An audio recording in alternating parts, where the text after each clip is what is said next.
உலகத்திலே இருந்து கொண்டிருக்கக்கூடிய முஸ்லிம்கள்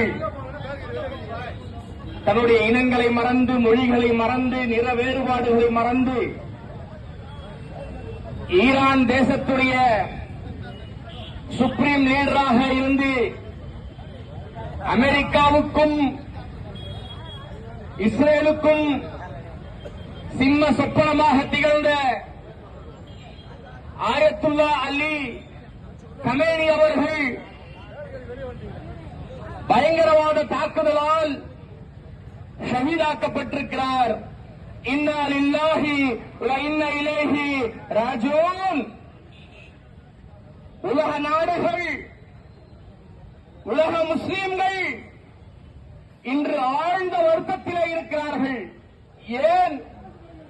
ஏனென்றால் பயங்கரவாத அமெரிக்காவுக்கும் பலஸ்தீனத்தை கொன்று குவித்துக் கொண்டிருந்த இஸ்ரேலுக்கும் நேரடி எதிரியாக 1-1 உனக்கு ஒருபோதும் நாங்கள் அடிபணிய மாட்டோம், உன்னிடம் நாங்கள் சரண்டர் ஆக மாட்டோம், உனக்கு நாங்கள் கட்டுப்பட மாட்டோம் என்று சொல்லி அவர்கள் என்ன மிரட்டல் செய்தாலும் அந்த மிரட்டல்களை எல்லாம் எதிர்த்து நின்ற ஒரு மாவீரன் இன்று ஈரானுடைய மண்ணிலே புதைக்கப்பட்டிருக்கிறார்.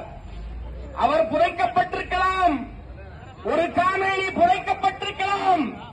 ஆனால் அவர்களுடைய மரணம் இந்த முஸ்லிம் உம்மத்திற்கு, இந்த உலக சமுதாயத்திற்கு ஒரு செய்தி சொல்லுகிறது.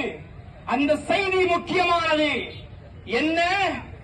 உயிரே போனாலும் சரி, குடும்பம் அழிந்தாலும் சரி, வாரிசுகள் செத்து மடிந்தாலும் சரி, ஒருபோதும் ஆதிக்க சக்திகளுக்கு எதிராக, ஆதிக்க சக்திகளுக்கு முன்னால் தலைவணங்கிவிடக் கூடாது என்பது காமேனி அவர்களுடைய ஷஹாதத் இந்த உலக முஸ்லிம்களுக்கு சொல்லக்கூடிய செய்தி.